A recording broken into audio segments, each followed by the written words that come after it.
This is Darkscream, and we've got a Dragonflight Alpha update to cover. Wonder what changed this week? Valdrassus is out. Ohn'Ahran Plains is in.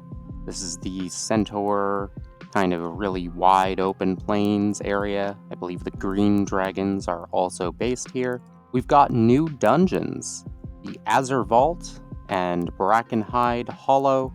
The Azure Vault is focused on a hologram of Syndragosa and her, archives of information, I guess. Brackenhide Hollow, I believe, has to do with these gnolls who've tapped into decay magic, which is not quite death magic. If you take a look at the cosmic chart here, decay is a little bit more inward, a little closer to reality, more elemental. So that'll be interesting. The character level has been reset to 62 as a template, a maximum level of 65, and mechanomes have been re-enabled. They were turned off for some reason. I guess their models weren't working properly. We have some talent updates, of course. They've gone ahead and done some updates to the Evoker. I'll let someone more familiar cover that. Hunters also seeing some talent changes.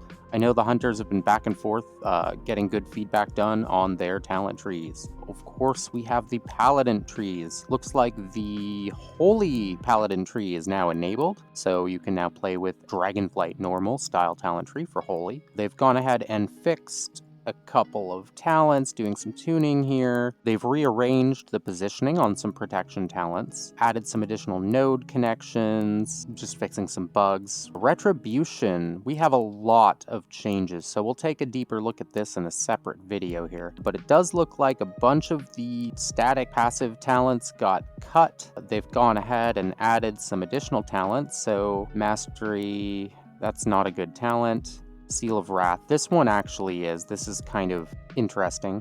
Empyrean Endowment, that's like a version of the Necrolord legendary, Covenant legendary that we have now. Executioner's Wrath. Okay, so your execution sentence will now cleave. Sanctified Ground. Okay, so Rhett got the Prot talent. That's actually really nice. Increased size and it snares. And it lasts after leaving Consecration as well. So that's really nice. Sealed Verdict. This is not super interesting to me, but maybe there's some synergy once you look at the whole tree. High Lord's Judgment, 2 ranks, increases judgment damage. Not that interesting. Calm Before the Storm. That's the one that makes your Divine Storm buffs your Consecration damage, so that one's okay. The Inner Power, the passive Holy Power generation got nerfed. And we have some developer notes here. The area before the first gates, that's the early part of the tree, has been restructured in a way that allows players to bypass the talents they do not want, save a talent point while trying to go down all 3 sides of the tree. The importance of new talents as Timely Judgment, Condemned Blade has been heightened, so players consider them more often when creating a build.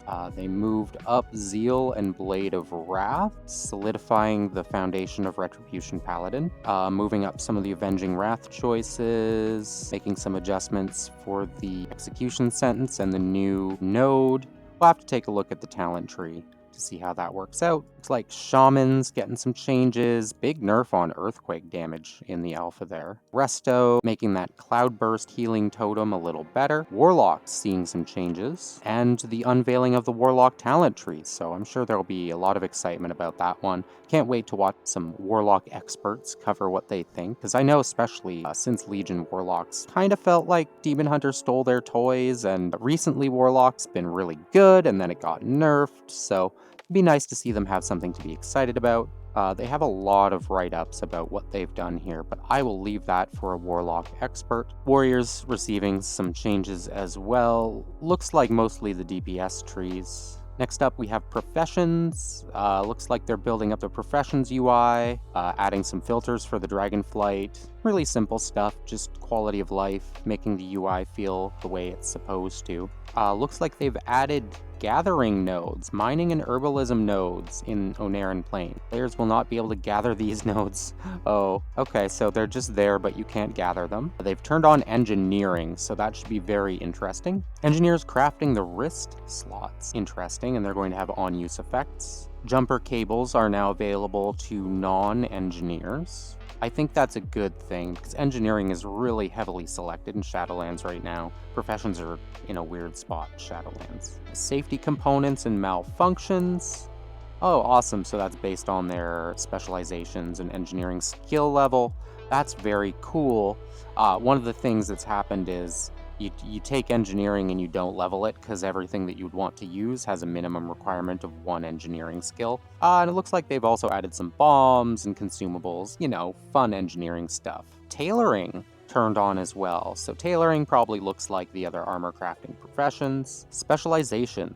Once you've got 25 skill, you can start to do your specializations. So engineering's got explosives, optimized efficiency, tailoring's got draconic needlework and garment crafting, and right now they have these items in the alpha, so you can just get skill points. And looks like they've started updating some more of the UI, so party frame, the cast bar, the minimap, the encounter bar can now be customized as well. That is our extensive Dragonflight Alpha patch notes. We'll take a deeper dive on the Paladin stuff as usual in a separate video. Thanks for watching.